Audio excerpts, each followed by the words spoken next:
সেচ দপ্তরের জমি দখল করে গাছ পুড়িয়ে বাড়ি বানানোর অভিযোগ উঠল কুলতলির পিয়ালি আম্বিকানগড়ে। অভিযোগ, সেচ দপ্তরে 3 বিঘা জমি দখল করে বাড়ি বানানো হচ্ছে। অভিযোগ, লোকমান আলী খান নামে স্থানীয় এক বাসিন্দা বাড়ি বানিয়েছেন।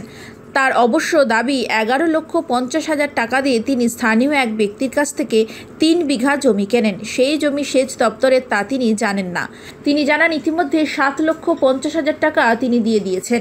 সম্প্রতি ওই জমিতে থাকা গাছ কেটে বেশ কিছু গাছে আগুনও লাগিয়ে দেয় এবং সেখানে বাড়ি তৈরি শুরু করেন লোকমান।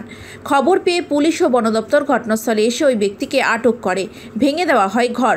তীব্র দাবদাহের মধ্যে গাছ ধ্বংস করে বাড়ি তৈরির পিছনে কারাই ভাই সরকারি জমি স্ট্যাম্প পেপারের মাধ্যমে বিক্রি করেছে, সেই প্রশ্নই এখন উঠছে।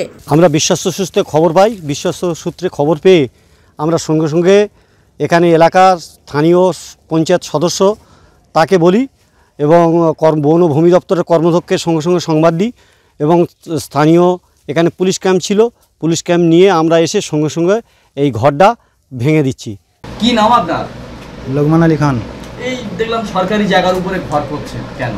সরকারি জায়গার উপরে ঘর করছি, আমরা গরিব মানুষ, জায়গা জমি নেই, তা কী করবো? একজনের জায়গা শীতনি তো বলে এটা আমার দখলে আছে ব্যারিকেডে, সেই জন্য সেই জায়গাটার উপরে আমরা ঘর বাঁধি। জায়গা জমি নেই, তার কী করবো? দেখলাম গাছেও আগুন লাগিয়ে দিয়েছে। গাছে আগুন তো লাগায়নি, গাছকে পুড়েছে এটাও আমরা বলতে পারবো না। গাছ আমি পোড়াইনি। কত টাকা কিনেছেন? ওই বললো জমির মালিক বলে এটা আমার 3 বিঘে ব্যারিকেড আছে, সেইভাবে আমার 11 লাখ টাকা 11.5 লাখ টাকা দাম হয়েছে, 12 লাখ টাকা বলছিল। সেইভাবে আমরা ওই সুদি ব্যাজে করে এনে দিয়েছি, ধার দেনা করে। কত টাকা দিয়েছে? 7.5 লাখ টাকা দিয়েছি। সরকারি জায়গায় বিক্রি হয় না? সরকারি জায়গাতে আমার তো ওটা তো জানা নেই, আর আমি তো লেখাপড়া জানি না, মূর্খ মানুষ। যেরকম কাগজ দিয়ে গিয়েছে আমি সেইভাবে মোটামুটি ওর সঙ্গে কথা বলেছি। ঘর করা যায় না? আমি জানতেন না যে সরকারি জায়গায় ঘর করা যায় না? ও বললো আমার ব্যারিকেড করা আছে, কোনো অসুবিধা হবে না। কার কাছ থেকে কিনেছেন? ওই কি নামটা সাদত ওদের টাইপ। কোথায় বাড়িটা?